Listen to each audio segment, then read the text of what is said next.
Hello everyone, আসসালামু আলাইকুম। আজকে আমি ইংলিশ সেকেন্ড পেপারের এইচএসসিদের জন্য ফেস, ফ্রেজ এবং ক্লোজের ক্লাস নিয়ে এসেছি আপনাদের মাঝে।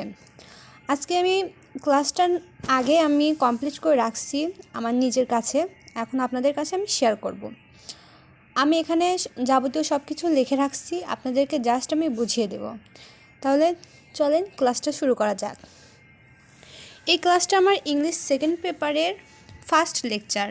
সো এই লেকচারটা হবে লেকচার 1।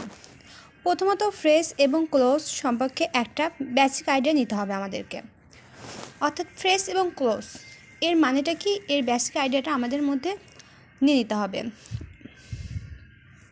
ফ্রেজ যখন কয়েকটি ওয়ার্ড পাশাপাশি বসে একটি পাস অফ স্পিচ এর মতো কাজ করে কিন্তু পরিপূর্ণ অর্থ প্রকাশ করে না, তাকে ফ্রেজ বলে। অর্থাৎ তাহলে ফ্রেজটা কি হচ্ছে, যখন কয়েকটা ওয়ার্ড অর্থাৎ একটা ওয়ার্ড আরেকটা ওয়ার্ডের সাথে পাশাপাশি বসে একটা পার্টস অফ স্পিচের মতো কাজ করে, তখন কিন্তু পরিপূর্ণ অর্থ প্রকাশ করতে পারে না, তাকেই বলা হয় ফ্রেজ। ফ্রেজ সাধারণত 7 প্রকার: noun phrase, adjective phrase, adverb phrase, verb phrase, prepositional phrase, conjunctional phrase, interjectional phrase. Close হলো কিছু শব্দের সমষ্টি যার একটি সাবজেক্ট এবং একটি ফাইনাইট ভার্ব থাকবে। অর্থাৎ ক্লোজ আমরা চিনতে পারবো যখন একটা সাবজেক্ট থাকবে এবং একটা ফাইনাইট ভার্ব থাকবে, অর্থাৎ এই দুইটা যখন থাকবে তখনই হবে একটা ক্লোজ।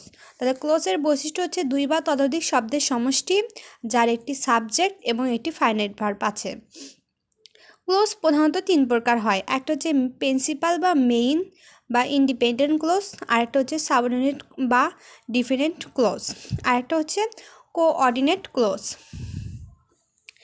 এই হচ্ছে আমাদের ফ্রেজ ও ক্লোজের প্রাথমিক ধারণা। অর্থাৎ ফ্রেজ বলতে হচ্ছে পাশাপাশি শব্দ বসে পার্টস অফ স্পিচের মতো কাজ করবে, বাট পার্টস অফ স্পিচের মতো অর্থ প্রকাশ করতে পারবে না, সেটা হচ্ছে ফ্রেজ। আর ক্লোজের বেসিক ধারণা হচ্ছে একটা সাবজেক্ট থাকবে এবং একটা ফাইনাইট ভার্ব থাকবে। সো আজকের মতো এখানেই। থ্যাংক ইউ সবাইকে।